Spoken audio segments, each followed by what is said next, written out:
Have you picked out your summer vibe yet? Hi, I'm Colleen. Welcome back to my channel. If you're new here, I talk about books and writing because I am a librarian and an author. If you want to sign up for my newsletter, there'll be a link in the description. That's where you'll find reviews and a lot of stuff to do with my writing and releases. Also, I'll put a link in the description of my newest release coming out on June 20th called Finding His Mate, and it is a very spicy romance novel. Now, on to what you're here for, and that is aesthetic and vibe talk. The whole vibe aesthetic thing has really taken over the internet, and it's really fun. And I do wish that when I was a teenager, this existed. But when I was a teenager, America Online is how you got online. So this did not exist. You couldn't look at images, let alone videos on the internet. So today I thought I'd take some of the most popular aesthetic / vibes going around right now and give you a book recommendation to go along with them. And a lot of them have a little bit of a summer flavor too. Stick around to grab something to put on your TBR to just make you really feel in your vibe this summer. We're gonna start with Coastal Grandma, which is one of my favorite new-ish vibes on the scene, aesthetics, whatever you wanna call it. This is Diane Keaton in every movie she's made after the year 2000. It's woman living her best life by some sort of beach / large body of water. It's cooking while you're having a glass of white wine. It's wearing neutrals and light blue. It's living in an amazing house on the coast because you are wealthy at this point in your life. And I think we can all aspire to have that kind of summer. But my recommendation, if this is what you're going for, is The Hotel Nantucket by Ellen Hilderbrand. Now, this is about a hotel on the island of Nantucket, which if you are familiar with Nantucket, it's a very posh vacation destination on the east coast of the United States. And we have a ton of narrators that all work at this hotel. One is the manager, one is the head of housekeeping, one is a college kid working for the summer, one is a ghost from, I think she's from 1919, I can't remember, a long time ago, and she's hilarious. And you just follow them for the entire summer. This is the epitome of a beach read. The entire time I read it, I was like, I think I need to go live in Nantucket, at least for one summer at some point in my life. And we'll see if I actually do it. But it definitely has all the Coastal Grandma vibes you could be looking for. Next, we're gonna go to dark academia. Now, this aesthetic is usually something I mostly talk about in books in the fall and maybe the winter, because it usually lends itself more to those. It's like creepy academia. So it's books in museums and studying and late nights with candles and stuff like that. But it's also maybe murder, or maybe a secret society, or maybe a ghost. That's kind of the dark academia vibe. And when I finished reading this book, I remember thinking, oh my gosh, it's the first summery dark academia book I've ever read, and it did it so well. And it's The Cloisters by Katie Hayes. This is so summer in New York City, hot, sticky summer in the city. I've never lived in New York, but I lived in Chicago for, 11 summers. And she totally got the vibe of that overpowering summer heat in the city. It also has trying to find the oldest tarot cards in existence. It has really, really weird coworkers and interpersonal relationships. It has such a great twist at the end. It hit me like a ton of bricks. I was shocked and loved it. It's also set at the Cloisters, which is a real museum in New York City, a museum of medieval art. And so that just gives you both the dark academia and the summer woven so well together. So if you're usually sad about not having a dark academia read in the summer, you do this summer. Now, instead of dark academia, if you don't want to do dark academia, you could do light academia, which is the gentler side of academia. It's more like painting in a meadow. It's more going to a well-lit museum in the middle of the day to look at marble sculptures. Go to a park and fall in love with someone you meet there. And for this, I would recommend reading A Midsummer Night's Dream by Shakespeare. It's my favorite Shakespeare play, and it's got it right in the title, A Midsummer Night's Dream. It's got fairies, it's got love triangles, it's got potions. It's a blast. If you don't want to read it, rent the movie that came out when I was in high school, maybe 99 or 2000. I can't remember exactly what year, with Michelle Pfeiffer, because it's wonderful. And enjoy. My next aesthetic is sad girl summer. And that's not really a strong one, but sometimes in the summer, you just want to have that melancholy, overpowering as strong as the heat going on in your soul. I'm going to do an entire video on Sad Girl Summer books, but probably not till the end of June. So stay tuned for that. So I just picked one off my list that you might not have heard of, and it's The Storied Life of A.J. Fikry, and it's by Gabrielle Zevin. And this book on paper doesn't seem like it would be sad. It seems like it would be heartwarming.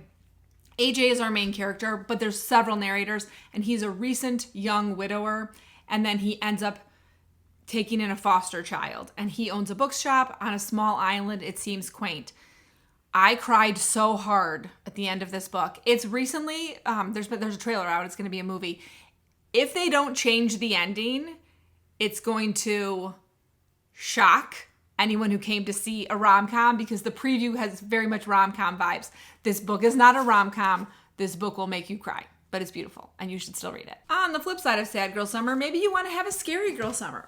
Maybe I Know What You Did Last Summer is your favorite movie of all time and you love spending your summer watching horror movies. And I can't give an example of another scary movie that's set in the summer because I don't watch scary movies. I watched I Know You Did Last Summer once in 1998 in the middle of the day and couldn't sleep that night and had to make my sister sleep in my bed with me. Moving on, I can read scary books and I'm a grown-up now. And so if you want to have a scary girl summer, I recommend What Lies in the Woods by Kate Alice Marshall. 22 years before the story begins, Naomi, Cassidy, and Olivia have just had a wonderful, magical summer in the woods, kind of on that cusp of preteen. They're 11 years old. They're still very much into make-believe. And then the summer ends with a horrific act of violence. And they all lie about what happened. We jump 22 years in the future. They're all adults.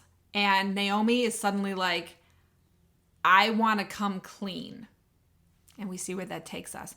I'm going to give you the opposite of a trigger warning, and it's a bit of a spoiler. So jump ahead about 30 seconds if you don't want to hear a spoiler for this. One of my good friends said she wasn't going to read this because she was so convinced that the thing they lied about is that it had actually been a sexual assault of a child. That is not what happened. So I just want to let you know, it's the opposite of a trigger warning. There isn't any assault in here. There is some questionable decisions made after they're 11 when they're teenagers about who they sleep with, getting over their trauma, but there is not a scene or even mention of child assault in this. Okay, now let's go to Cottagecore, which is not Scary Girl Summer at all. Cottagecore is living in a cottage in the countryside. There are wildflowers, there are tulips, there are beautiful vistas everywhere you look. You are making your own jam from berries you grew in your yard. You are reading under a willow tree. You are wearing a cardigan in the morning over your beautiful sundress and then running through the fields in the evening catching fireflies. That is Cottagecore. Now, I literally changed what book I was going to recommend 45 minutes ago because I started a new book this morning and I was like, oh, well, this is perfect. And it's the summer book by Tove, I think is how you say it, Jansen. And I'm only 30 pages in, and this is great. This is a Cottagecore book. The other book I was going to recommend is Braiding Sweetgrass, which I have not read and is on my TBR, but I don't own it, so I don't know when I'm going to get to it. This was a better recommendation. This is about Sophia. She lives on an island in Finland with her grandma, and it's summer. And I've only read the first 3 chapters, but it's just got that quintessential, you're in the countryside, it's summer, it's magic. So far, it's beautiful. Sophia's father is mentioned, but we haven't met him yet. So I don't even know if we are going to meet him. It's just going to be about the time that she and her grandmother spend together. But so far, it's absolutely beautiful. Okay, so does Cottagecore sound too sweet for you? Well, you should look into Cottagegore, which is a weird sub-aesthetic of the Cottagecore movement, but I kind of love it. It's what if nature is trying to kill you? It's more if Cottagecore is wildflowers, Cottagegore is mold. And the perfect book for that aesthetic, if that's what you're aiming for this summer, is Small Angels by Lauren Owen. This is the story of Mock Beggar Woods and Small Angels. Now, Mock Beggar Woods is this place, and I think we're in England, and it is a woods that is alive, and not in the sense of there's multiple little creatures living in it. It's the woods is one living entity, and the woods has a lot of feelings about who they allow in them and who they don't. Small Angels is the town that's on the edge of the woods and the name of the church there. This book has multiple timelines and multiple main character narrators. One of them is Chloe, who didn't grow up there, and she is planning her wedding, and she wants to get married at Small Angels Church, which is where her husband grew up. And her plot line was my favorite because the sense of dread that Lauren Owen was able to build writing her narration was fantastic. We go way far in the past as well. You're like 200 years ago, you're 30 years ago, you're 5 years ago. There's a lot of jumping around. So if you need some dread and some evil nature, definitely pick up Small Angels this summer. The next aesthetic is old Hollywood. So we all know what old Hollywood is. It's like the glitz and glam of, I would say, like the 1930s through the 1970s. It's that idea where California was like this chosen land of opportunity. I would recommend, if you've already read The Seven Husbands of Evelyn Hugo, because I know a lot of people who are already into old Hollywood would have read that, you should read Edvika and the Hollywood Wives by Christina Ramisetti. Okay, so it's slightly different because it does take place in the present, but it's about Edvika, who is kind of lost in life. She is a screenwriter who's won some awards, but she just like can't write anything right now. She's in her mid to late 20s and she's working as a bartender. Her twin sister has recently died and it's just sort of shattered her life. But when she's working, she meets Julian, who's this like really, really famous producer who's literally just won an Oscar, and he goes after her hard. They have a whirlwind relationship and get married.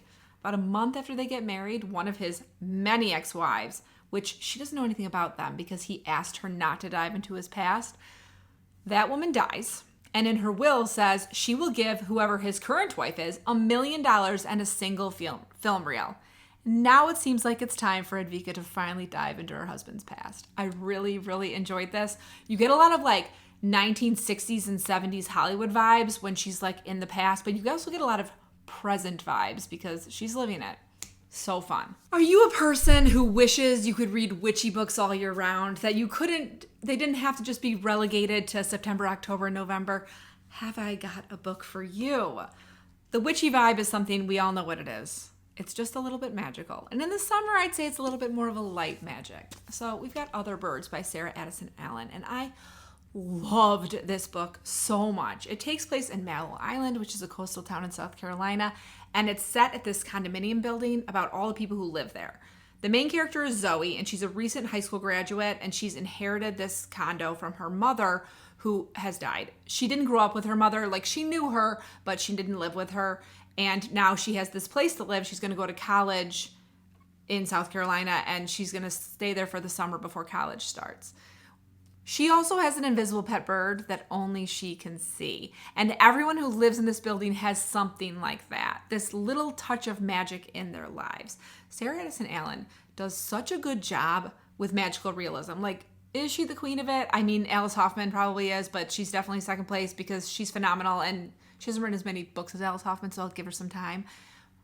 If you like magical realism, if you want like a touch of magic in something you're reading this summer, read Other Birds. Now I've got the travel vibe, which is a little bit of a weird vibe, and this one's a little bit like a general one, and then I'll go into more specific after this. But this is like, you want to see the world. And who has the time or money to see the world this summer? Not me. I don't have either of those things to see the world. So I'm going to recommend an oldie but a goodie. And this was a book I read when I was still actively trying to be a travel writer as my job, which I did go through a phase like that because I got one travel article published when I was like 22 years old, and then I was like, I can make a career out of this. And spoiler alert, I could not. But you should read Eat, Pray, Love by Elizabeth Gilbert. And when I read this in the summer, in whatever summer year it came out, I can't remember because I was working at a bookstore, so I read it as soon as it came out. It just grabbed me. And more in the fact of her, more like than her story, which was very good, but more, it gave me a chance to think about where I would want to go. And my roommate at the time and I both read the book. This is how long ago it was. I had a roommate that was not my husband or my children. And we used to play this game, like when one of us was sad, we would say like, eat, pray, love, M. And that means you'd have to give you 3 countries where you'd want to eat, pray, love, but they all had to begin with M. And we would do that all the time when one of us was down. I mean, we were like 23 years old. We were very emotional people. but it was really fun. And I remember thinking what were my eat, pray, love? My eat was France. My pray, I think, was Ireland. And my love might have been Iceland, which is kind of weird. My love might have been New Zealand. Actually, I think my love was New Zealand.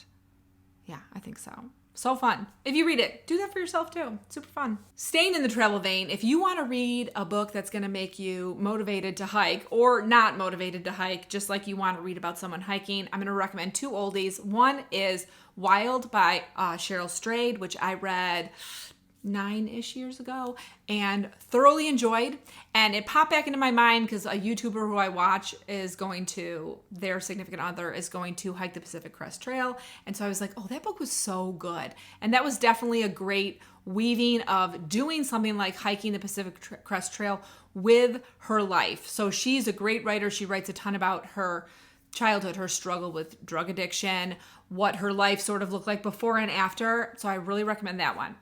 If you've already read that, and if you by some means haven't read this, I'm going to recommend Into the Wild by Jon Krakauer. I've never read this, but my husband read this before we went on one last vacation before we decided, let's have a baby. And then we had a baby like immediately.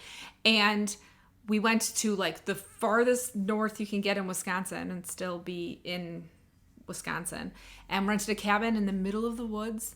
And he read that. And I read The Paris Wife, and I can't remember who wrote that right now.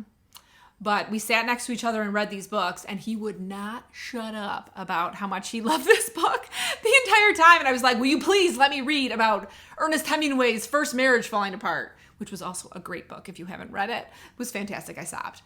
But if you want to read books about, spoiler alert, in Into the Wild, he does die. So if you want to read one where that's successful, read Wild by Cheryl Strayed. Both phenomenal books, though, according to my husband.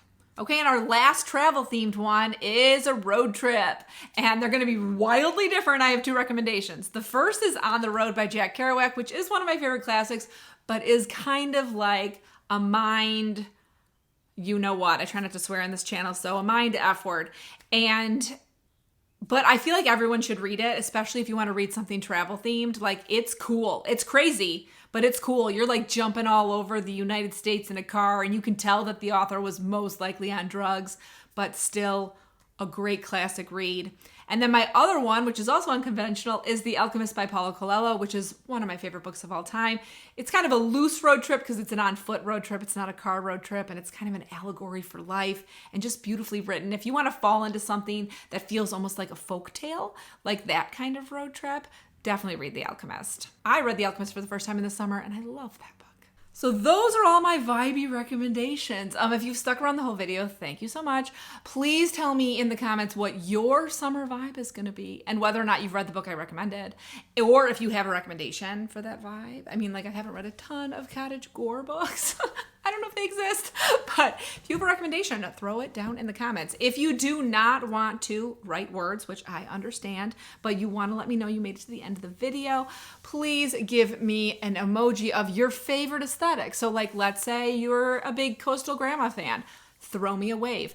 Let's say you are really into the witchy vibe, throw me a witch, whatever feels right to you. As always, I hope you're in the middle of a good book, about to start reading a good book, or about to start writing a great book. I'll see you soon.